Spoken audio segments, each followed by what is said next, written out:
Good morning students. आज हम बात कर रहे हैं बीएससी द्वितीय वर्ष की इलेक्ट्रॉनिक्स की बुक से। टॉपिक का नाम है एप्लीकेशन ऑफ ऑपरेशनल एम्पलीफायर। उसमें सबसे पहले हम बात करते हैं एडर की। जी हाँ, देखिएगा, एडर मीन्स योजक। तो ओपीएमपी का योजक के रूप में उपयोग दर्शाया गया है। अपने भारण गुणांक वेइंग फैक्टर के साथ विभिन्न निवेशी वोल्टताओं का ओपीएमपी से योग प्राप्त किया जा सकता है। विभिन्न वोल्टताओं V1, V2, V3 dot dot dot Vn को क्रम से प्रतिरोध R1, R2, R3 dot dot Rn के द्वारा प्रवर्धक के टर्मिनल 1 पर आरोपित किया जाता है। पुनर्निवेश प्रतिलोमी उपयुक्त प्रतिरोध Rf के द्वारा संपन्न होता है।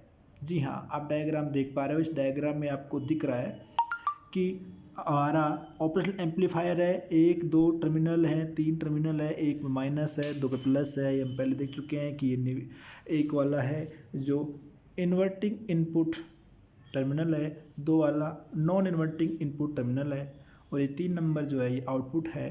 और इसने 1 नंबर से और 3 नंबर को जो है वो RF यानी कि पुनर्निवेश फीडबैक रेजिस्टेंस के द्वारा लगाया गया है। और 1 नंबर पर जो वोल्टेज और उनके रेस्पेक्ट में रेजिस्टेंस यानी विभिन्न वोल्टता V1, V2, V3 dot Vn को क्रम से प्रतिरोध R1, R2, R2 dot Rn के द्वारा प्रवर्तक के टर्मिनल 1 पर आरोपित किया जाता है। देखिएगा, ओपीएमपी का निवेशी प्रतिरोध अत्यधिक होने के कारण, चूँकि हम जानते हैं ओपीएमपी की जो प्रॉपर्टी है उसका निवेशी प्रतिरोध अत्यधिक होता है। टर्मिनल 1 पर वोल्टता V1 का मान लगभग 0 होता है।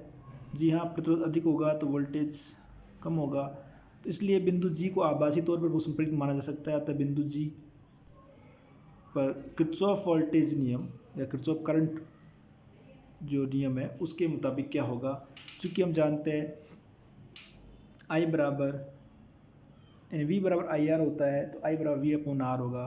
तो इसमें होगा इनके लिए तो I बराबर सबका अलग अलग धाराएँ I1, I2, I3, तो लिख के क्या होगा V1 upon R1 plus V2 upon R2 plus V3 upon R3 plus dot dot Vn upon Rn तथा चूँकि हम जानते हैं V0 बराबर क्या होता है IR है माइनस IR F।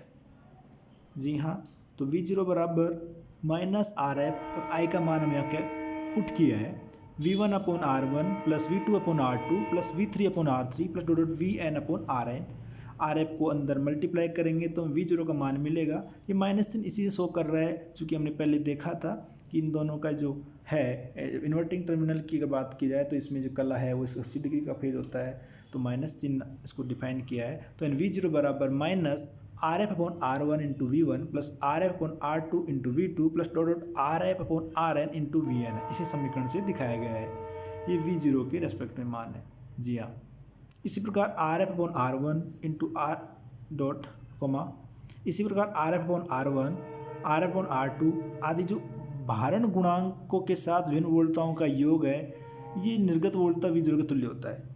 यदि R1 बराबर R2 बराबर R3 डॉट Rn बराबर क्या हो RF हो तो हमें क्या मिलेगा, चूँकि ऊपर भी RF नीचे भी RF तो ये कट जाएगा और हमें क्या मिलेगा V0 बराबर minus V1 plus V2 plus V3 plus dot Vn। अतः निर्गत वोल्टता V0 आंशिक रूप से सभी निवेशी वोल्टताओं के योग के बराबर होगा। इसलिए इस परिपथ को क्या कहते हैं एडर यानी योजक कहते हैं। नाम से स्पष्ट है कि एडर का मतलब होता है जोड़ना, तो वही काम कर रहा है। इसमें क्या यदि n निवेशी वोल्टताएँ हैं तो R1 बराबर R2 बराबर डॉट डॉट Rn हो तो क्या हो जाएगा बराबर NRF हो तो क्या हो जाएगा V0 बराबर -1 upon n V1 plus V2 plus V3 plus dot dot Vn। इस अवस्था में परिपथ की निर्गत वोल्टता निविष्ट वोल्ट संकेतों का औसत मान होती है। जी हाँ, तो हमने इसमें बात कर रहे हैं एडर की, जो कि ऑपरेशनल एम्पलीफायर की एक प्रमुख एप्लीकेशन होती है, अनुप्रयोग है। तो इसमें आप डायग्राम देख पा रहे हो जो जिस तरह से है, और V1, V2, V3 को जो वोल्टताएँ हैं क्रम से प्रतिरोध R1, R2, R3, Rn के द्वारा प्रवर्धक के टर्मिनल 1 पर आरोपित किया गया है, और पुनर्निवेश प्रतिलोम में उपयुक्त प्रतिरोध Rf के द्वारा संपन्न हो रहा है। तो इसमें हम किर्चॉफ नियम लगाएंगे तो I बराबर V1 upon R1 plus V2 upon R2 plus V3 upon R3 dot Vn upon Rn प्राप्त होता है। और चूँकि हमें जानता है कि V बराबर माइनस IRF होता है जिसका आउटपुट वोल्टेज है इस डायग्राम का, जी हाँ, तो आई का मान पुट करेंगे तो हमें इस प्रकार मिलता है कि माइनस कि R F upon R one into V one plus R F upon R two V two plus R F upon R N into V N.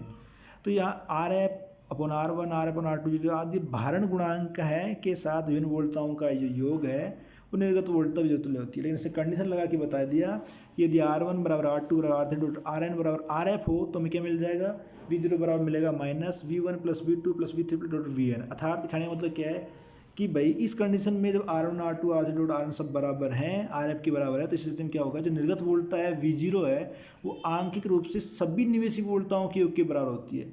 इसलिए इस परिपथ को क्या कहते हैं, योजक कहते हैं, एडर कहते हैं। एड जोड़ने का काम कर रहा है। जी हाँ, यदि इसने कहा कि एन निवेशी वोल्टता है तो आर वन बराबर आर टू डॉट बराबर आर एन है तो एन आर एफ हो है, तो इस कंडीशन में क्या होगा, वी जीरो बराबर minus one upon N V one plus V two plus V three plus dot V N होगा। इसका कहने का मतलब क्या है कि यदि ऐसी कंडीशन है एन निवेशी वोल्टताओं वाली स्थिति है तो इस अवस्था में क्या होगा, इस अवस्था में परिपथ की निर्गत वोल्टता है, इस अवस्था में परिपथ की जो निर्गत वोल्टता है वो निविष्ट संकेत वोल्टताओं का औसत मान होती है।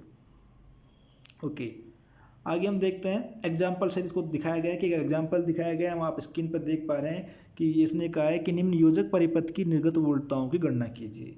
तो इसने आपको जो वोल्टेज दी हुई है -2V -3V प्लस 4V और मेरा जो है R1 2 kilo ohm, R2 2 kilo ohm, R3 2 kilo ओम।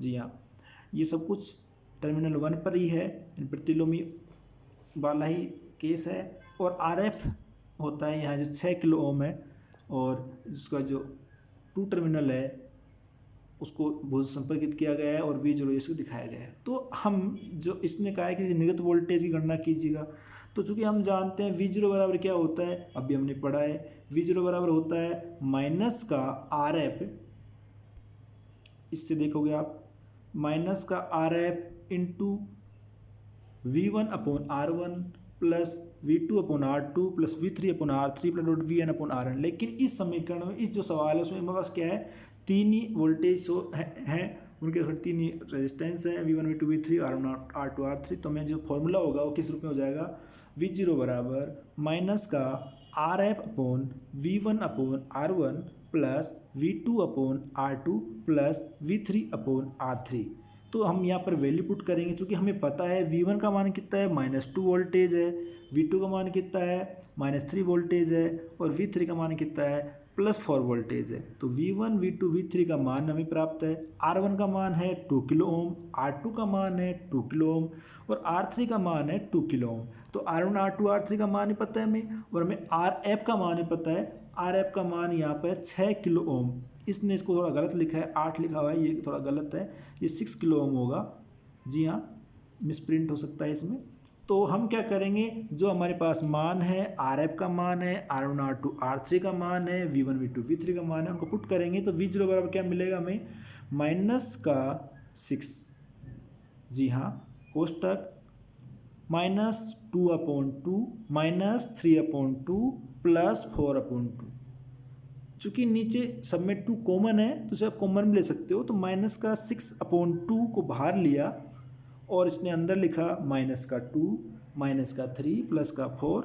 जब देखते हैं तो 3 और 2 5 और प्लस के माइनस के 5 प्लस का 4 तो माइनस का 1, तो 6/2 माइनस का और -1 तो माइनस माइनस प्लस हो गया 6/2, तो यानी 3 वोल्टेज मिला। तो इस कंडीशन में जो हम आपको देखें तो हमें इस एग्जाम्पल की जो बात की तो इस एग्जाम्पल में जो आउटपुट जो निर्गत वोल्ट तक मिले उसका मान मिला हमें 3 वोल्ट। जी हाँ, तो हमने इस वीडियो में इस वीडियो में देखा कि एप्लीकेशंस ऑफ ऑपरेशनल एम्पलीफायर सबसे इंपॉर्टेंट, उसमें अगर पहली उसकी देखी जाए एप्लीकेशन तो एडर है। एडर को आप देख समझते हो कि एडर को योजक बोलते हैं, इसका काम ही ऐड करने का होता है, जोड़ने का है। तो जिस प्रकार इसका परिपथ चित्र आप देख सकते हो, परिपथ चित्र कुछ इस प्रकार है और इससे हमने इसका मान निकाला, हमने इससे आउटपुट वोल्टेज का मान निकाला और उसके लिए कंडीशन भी लगाई। क्योंकि जो फाइनल इसका रिजल्ट तो इस प्रकार था, लेकिन इसकी कंडीशन लगा के कि R1 R2 R3 करा के इसका मान इस तरह हो जाता है। और जो इस कंडीशंस में जब अगर n निवेशी वोल्टेज होती है इस अवस्था में इसका मान इस प्रकार हो जाता है। और इसका कहने का मतलब ये हो जाता है कि जब n निवेशी वोल्टता है तो इस परिपथ की जो निर्गत वोल्टता है वो निविष्ट संकेत वोल्टताओं का औसत मान होती है, यानी कि n का भाग लग रहा है। इसी प्रकार एग्जाम्पल से भी हमने इसको चीज़ को प्रूव किया, एग्जाम्पल भी हमने देखा, इससे हमने मान निकाला। इसके लिए जो V1 V2 V3 का मान दिया हुआ, R1 R2 R3 का मान दिया हुआ, RF का मान दिया हुआ है, और हमने इसकी निर्गत वोल्टता गणना की जो हमें इसके अनुसार 3 वोल्ट प्राप्त हुई। तो इस प्रकार हम अगले वीडियो में इसी की एप्लीकेशन, अगली एप्लीकेशन के बारे में पढ़ने की कोशिश करेंगे। Thank you.